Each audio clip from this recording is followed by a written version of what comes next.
If you want to fit in, if you want to be like the rest of the world, then that's exactly how you'll end up, just like the rest of the world. You can aim for mediocre, you can aim for average. It's easy to land there. When you're spiritually speaking, average is terrible. Because the way that Jesus put it is, narrow is the gate that leads to righteousness, and there are few that will find it. Wide is the gate that leads to destruction, and there are many who walk through that. If you want to be like everybody else, you'll be like everybody else.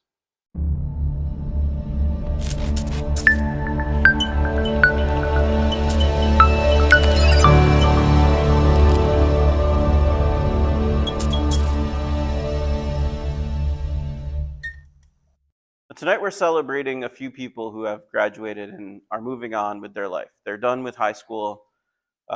They're now officially adults, and they're welcomed into the real world. So enjoy that. Insurance, taxes, responsibility, no summers off, all of the things you can really enjoy about being an adult. Tonight we're going to talk about Daniel chapter 1. So we're going to be dealing with the book of Daniel. In the first chapter, it starts when Daniel is taken into the kingdom of Babylon. So let me give you the backdrop of the story. There is a period in Israel's history where they split off into two different kingdoms. After Solomon dies, after David's son Solomon passes away, he passes off the whole kingdom of Israel to his son Rehoboam. Rehoboam is terrible. And so the kingdom of Israel splits into two. They have a civil war. They split off into the north and the south. The northern kingdom is not connected to David's line of kings because they started their own kingdom up north. And they didn't have a single king that followed God their entire history. And God got so fed up with them, he sent the Assyrian army to kick them out of the land and use them as judgment to teach them the lesson before he would bring Israel back into the fold. The southern kingdom has been told by numerous prophets, including Isaiah and Jeremiah, that what happened to the northern kingdom of Israel is going to happen to them as well if they don't straighten out. That Assyria kicking the northern kingdom out of Israel, the same thing is going to happen to the southern kingdom of Judah, because they too are worshiping false gods. They're committing idolatry. They're not really following God. They put all of their faith and trust in political alliances and the fact that the temple exists. They just think that God will not punish them because the temple exists, even though their faith isn't really fully invested in what God has.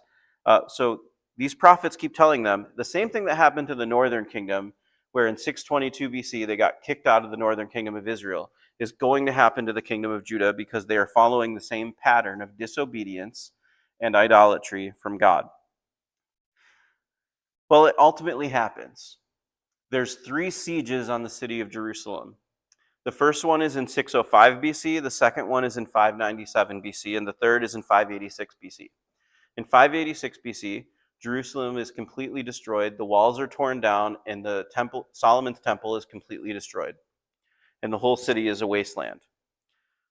But before that, the first siege is in 605 BC. In 605 BC, Nebuchadnezzar, as he's sieging the city of Jerusalem, he takes back with him some of the royal lineage and some of the citizens of the kingdom of Judea with him. In that is included Daniel. And so Daniel is nobility. He's actually part of the royal lineage, part of the kingly line. Like, he's in the royal family. But he's taken away into Babylon. He's a teenager when this happens. He grows up in a time of war. He's a teenager in 605 BC.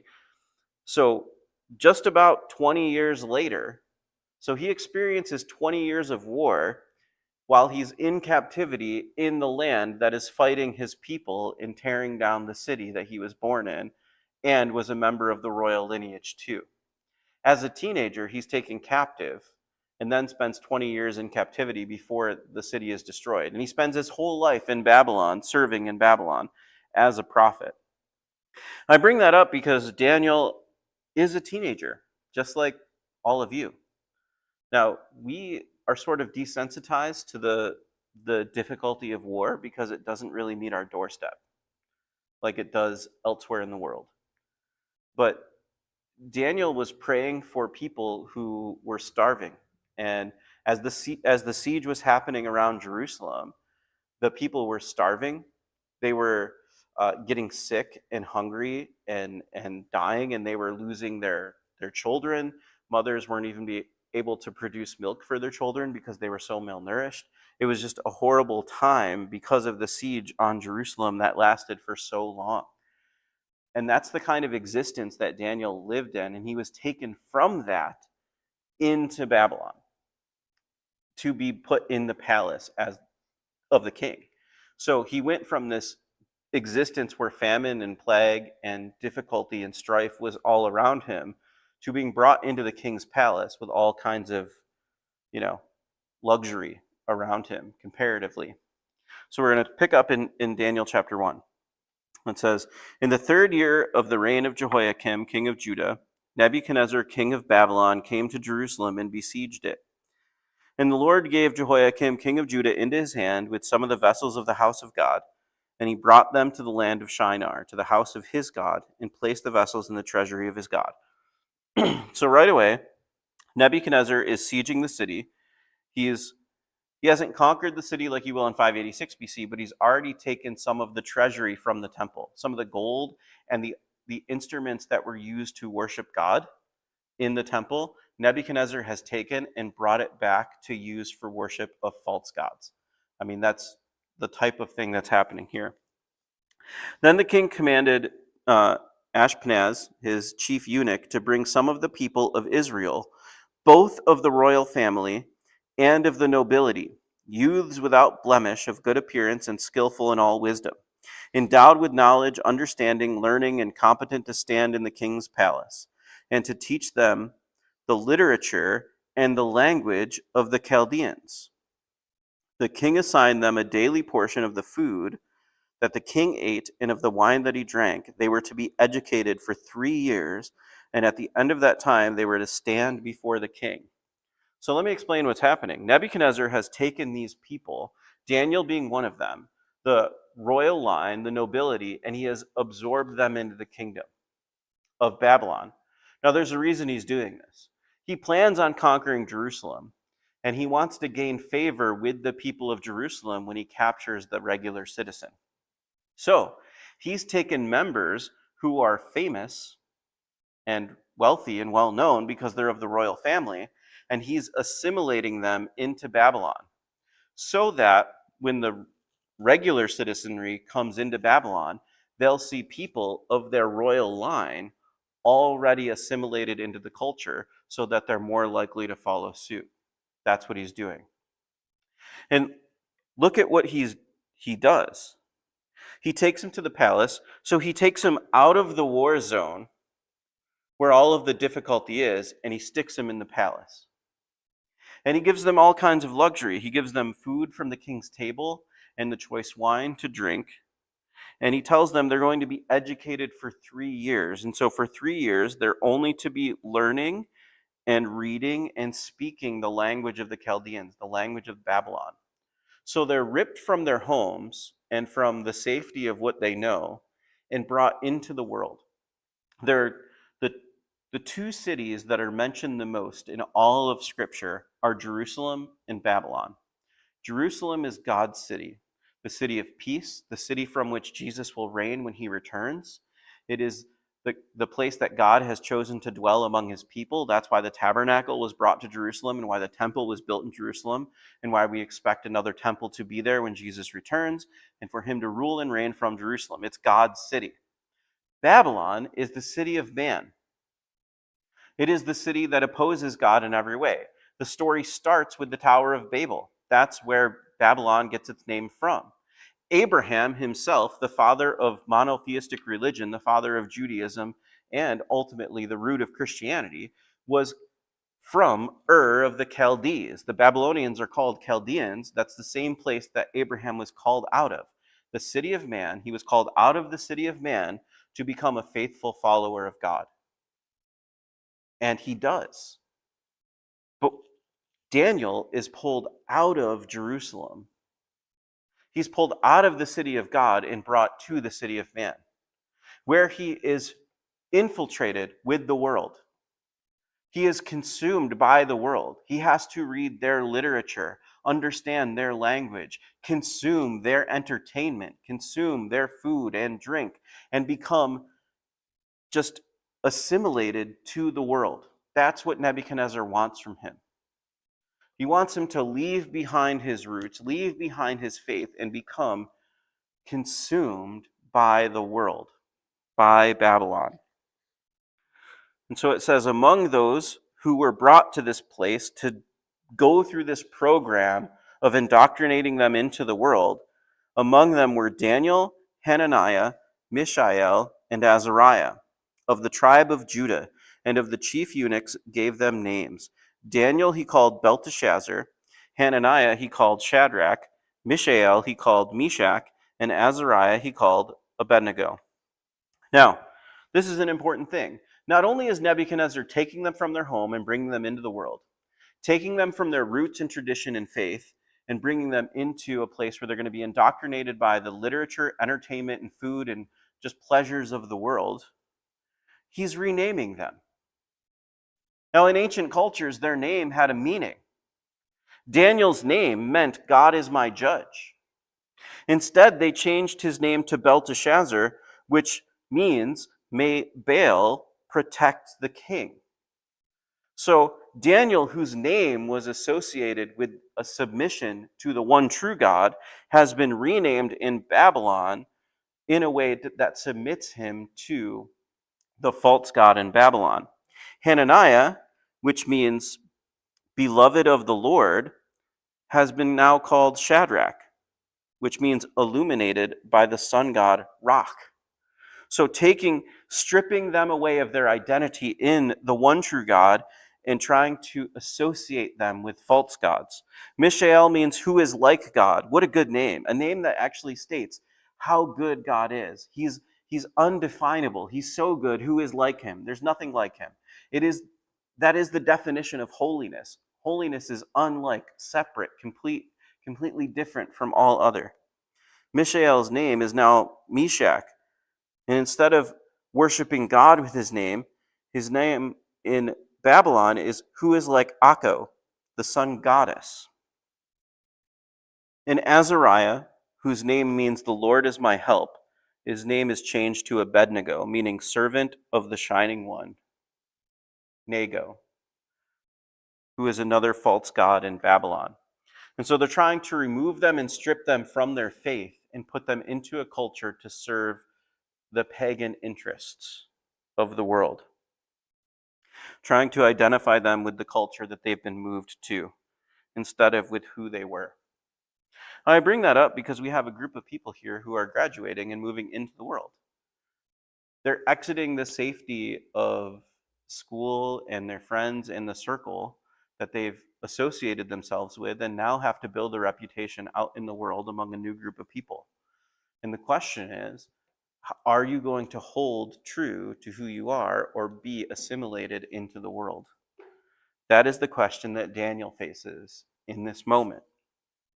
It says, Daniel resolved that he would not defile himself with the king's food or with the wine that he drank. Therefore, he asked the chief of the eunuchs to allow him not to defile himself. And God gave Daniel favor and compassion in the sight of the chief of the eunuchs. And the chief of the eunuchs said to Daniel, I fear my lord the king, who has signed your food and your drink, for why should he see that you are in worse condition than the youths who are of your own age?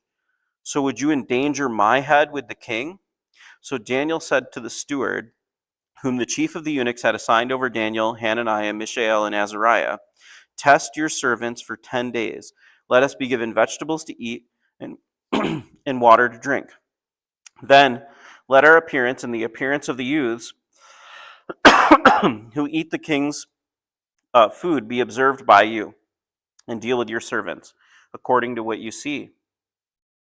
So he listened to them in this matter and tested them for 10 days. At the end of the 10 days, it was seen that they were better in appearance and fatter in flesh than all the youths who ate the king's food. So the steward took away their food and wine, and they were to drink and be given vegetables. So Daniel left behind barbecue for salad. Silly, I know. But Daniel decided that he knew where his line was.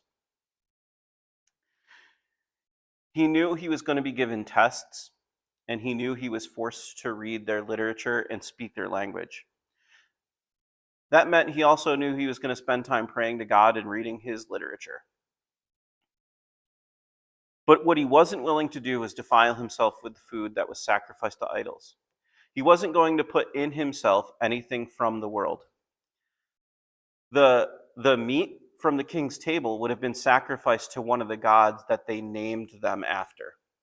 And he said, "You might call me this on the outside. You might be trying to change me, but I'm not letting that in me." And so he actually tells the captain, "Hey, for 10 days, test this and see how healthy we are." And they end up being healthier than everybody else who eats the defiled food, who eats the food sacrificed to idols. But here's the thing. The captain, the steward who was over Daniel and his friends, could have been killed for doing what Daniel asked him to do. Daniel could have been killed for refusing if the steward wanted to just not get killed himself. Nebuchadnezzar was known for being extremely cruel, and Nebuchadnezzar was also known for having the final say on everything. Whatever Nebuchadnezzar said was law. If he wanted to execute someone, he could. If he wanted to change a law for 5 minutes, he could. Because whatever he said went. He was the ultimate tyrant. Whatever he said went, and everyone was afraid of him. This steward, who oversaw these 4 guys, could have died if it did not go well. And he could have forced Daniel and his friends to do whatever he wanted. But Daniel said, "There is a line I will not cross." He had conviction. And so what we hope to have as people, like, we have to live in a world that doesn't worship God. We live in a world that everything, from advertisements to literature to entertainment, everything that we are saturated with in this world is something to try to tempt us, to make us greedier, to make us lustful, whatever it is. The world is trying to associate us with the world and keep us away from God. And when we break free and we move out of a situation, like when we graduate and we move out, or we move to another city and we're removed from our friends or our fellowship or our family, then we are put in a situation where we are vulnerable, and we have to know whether or not we have conviction and are willing to know where our lines are that we will not cross, or we will become like the world. You know, we spent a few years ago at youth group going through, we spent the whole year focused on this idea of Romans 12:2. Does anyone have Romans 12:2 memorized? Anyone? It's like a famous memory verse. All right, let me start you out. Let's see if you can do it with me. "Do not conform any longer to the patterns of this world, but be transformed by the renewing of your mind. Then you can know God's and test God's will, his good, pleasing, and perfect will." Right. So that's the idea here. Are you going to be a part of the world, or are you going to be transformed? Because what I said through that whole year, one of the things I always pointed out to everybody was, if you want to fit in, if you want to be like the rest of the world, then that's exactly how you'll end up, just like the rest of the world. You can aim for mediocre, you can aim for average. It's easy to land there. When you're spiritually speaking, average is terrible. Because the way that Jesus put it is narrow is the gate that leads to righteousness, and there are few that will find it. Wide is the gate that leads to destruction, and there are many who walk through that. If you want to be like everybody else, you'll be like everybody else. But I hope that that's not where you want to end up. I hope you want to be more like Daniel, that you want to stand for conviction, know where your faith is, and even when you're separated from either moving away or graduating or whatever it is, that you know where the lines in the sand are that you will not cross. And it says, as for these 4 youths, God gave them learning, skill, in all literature and wisdom, and Daniel had understanding in all visions and dreams. At the end of time, when the king had commanded that they should be brought in, the chief of the eunuchs brought them in before Nebuchadnezzar. The king spoke with them, and among them none was found like Daniel, Hananiah, Mishael, and Azariah. Therefore they stood before the king, and in every matter of wisdom and understanding, about which the king inquired of them, he found them 10 times better than all the magicians and enchanters that were in all his kingdom. And Daniel was there until the 1st year of King Cyrus. What is all this pointing to? Basically, Daniel becomes number 1 in terms of wise men in Babylon, even when Babylon's not the kingdom anymore. When Persia takes over, he still is the main man in the palace of Babylon when the Persians rule Babylon. And Daniel becomes favored in God's eyes, and it all started with him not being willing to assimilate to the world, to stand true to his faith, to know where his lines are that he will not cross. Well, I'll say this, hope is easy when things are going smooth. It's easy to have hope that everything will go well. It's easy to have hope when you're not being challenged. Hope is difficult to find when times are dark, when your safety net is not around you, when you're out there on your own and the world wants to pull you down. Here's the thing about gravity, it works in one direction. It's a whole lot easier to be pulled down and to be dragged down than it is to keep walking up that hill and to stay in righteousness. It's a difficult place to be. And when you're on your own, you hope that you have a solid enough foundation not to be dragged down by the world. As you walk out into the world, that's what you hope you find. It's not easy. What I would say is that Daniel was very fortunate for this one thing. One, he had a solid enough foundation in his love for God to know where his lines were. And he was extremely fortunate that he had 3 other friends with him who were willing to hold him accountable and stand with him through the difficulty. Because you often can't do it on your own. So, who do you trust to have around you to keep you accountable to the lines you've drawn in the sand? Who will you count on when you've moved on and you've grown up and you don't have the safety of home? Build solid friendships and build solid relationships with your family that you can call them and be held accountable when you need to be. Because the world is coming for you. There are a few people who are graduating now, but all of you will at some point. Growing up is what happens. You don't get younger, you don't get less responsibility, and you don't become less important to the world. The closer you get to graduating, the more of a consumer you get to be to them. The closer you get to being someone who makes your own money and pays your own taxes is someone the world is trying to get at your wallet and your heart.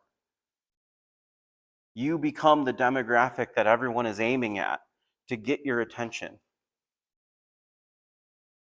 Everybody in the world, every company, every media, every ad, everything wants your attention, and the Bible's on your shelf. God is fully accessible to you. This is one of the things that kills me about the world that we live in. We live in a world where God's word is more accessible to anyone than ever in history, yet we live in the generation that knows the least about it.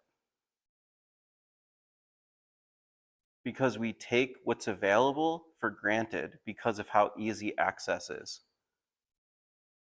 But we're so willing to be consumed and have our attention consumed by anything else. And when you're at home and you have boundaries set up for you, it's easy to stay on the right track and not get too distracted because you have boundaries around you that can keep you on the right path. But when you're on your own and you're responsible for yourself, where are you going to hold yourself accountable? How are you going to stay on the right track? How are you going to go from not being falling off and being distracted or going too far? Where do you find that? In healthy friendships and relationships to keep you accountable and with family members you can trust. And we hope here that you've built a strong enough foundation in your faith that when you walk out of the doors, graduated as a student, that foundation has been solid enough for you to stand on in the world.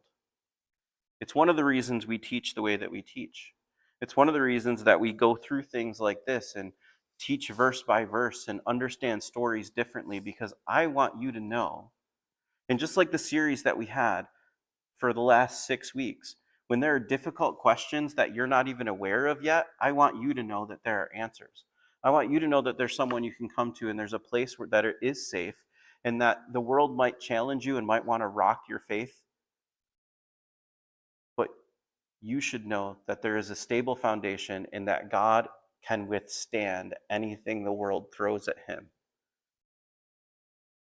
If the cross wasn't enough proof of that, I don't know what is.